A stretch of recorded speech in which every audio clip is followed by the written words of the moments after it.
ஒரு நாள் வந்து ஜெய் வந்து டென்ஷன் ஆகிட்டான். டே என்னை வந்து நீ வந்து சேர்த்துக்க. ஃபர்ஸ்ட் ஜெய் நீ சேர்ந்தே அவன் சேர்ந்தானடா? அவன் சேர்ந்தான். ஓகே, அவன் என்ன பண்ணிட்டான், தினகர் என்ன பண்ணிட்டான்னா, நான்லாம் என்னால் வேலை செய்ய முடியாதா, நான் வந்து அனிமேஷன் படமே எடுக்க போகிறதில்ல, நான் படம் பண்ண போகிறேன்னு சொல்லிட்டு கபாலியில் வந்து அவன் வந்து அசிஸ்டன்ட் டைரக்டராக சேர்ந்துட்டான். எனக்கு வந்து அசிஸ்டன்ட் டைரக்டராக வந்து ஒரு ஃப்ரெண்டு வந்து சேர்றப்ப எனக்கு ரொம்ப கஷ்டமாக இருக்கும். ஏன்னா வந்து அசிஸ்டன்ட் டைரக்டர்ன்றது வந்து ஒரு நமக்கு ரொம்ப க்ளோஸாக யாராவது வந்துட்டாங்கன்னா அவங்கள வந்து திடீர்னு அசிஸ்டன்ட் டைரக்டர், நிறைய அசிஸ்டன்ட் டைரக்டர்ஸ் இருப்பாங்க, அவங்க வந்து அவங்க வந்து சலுகைகளோ இல்லை வந்து ரொம்ப உரிமை கொண்டாட முடியாது இல்ல.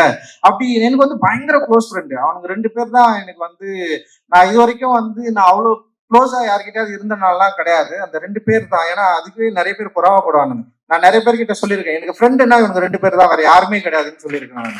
அந்த அளவுக்கு வந்து அவனுங்க 2 பேரு.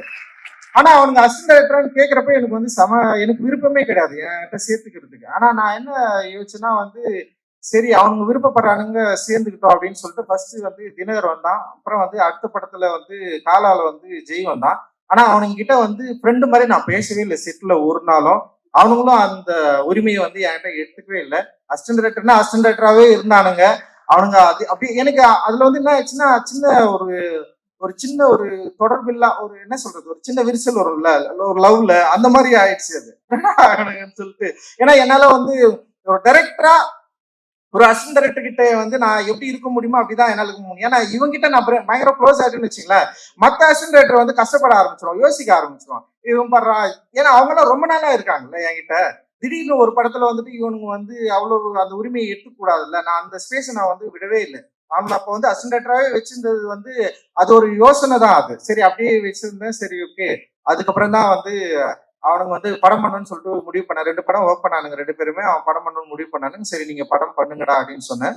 அண்ட் வந்து ஆனா ஜெய்யை பொறுத்த வரைக்கும் எனக்கு எப்படின்னா, அவன் இவ்வளவு கொடூரமானவன் எனக்கு தெரியும், பயங்கர கொடூரமானவன் தான் அவன்.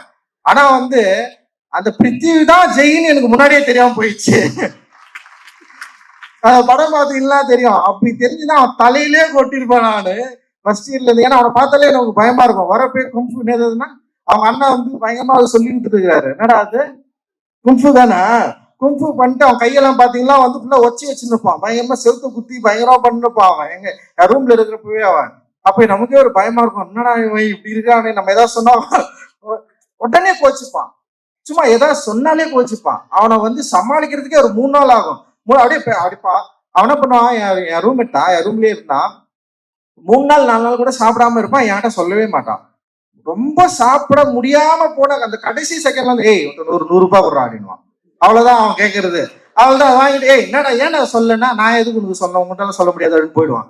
திடீர்னு வந்து ரூம்ல இருப்ப காணாம போயிடுவான். எங்கடா இருக்கிறன்னா வந்து ஏதோ ஒரு ஊர்ல விசாகப்பட்டினத்துல இருக்கிறேன்னு சொல்லுவான். ஏன்டா அங்க போனோம்னா சும்மா தோணிச்சு போயிட்டேன் அப்படின்வான். சோ அந்த மாதிரி ஒரு ஆளு.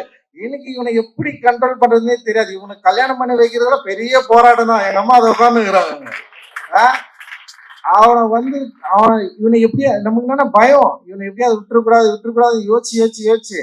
ஆனா அவன் இவ்வளவு மனசுக்குள்ள காதலித்து கவிதை, இந்த கவிதையெல்லாம் தயவு செஞ்சு அந்த படம் பாருங்க, கொடூரமான கவிதை அது.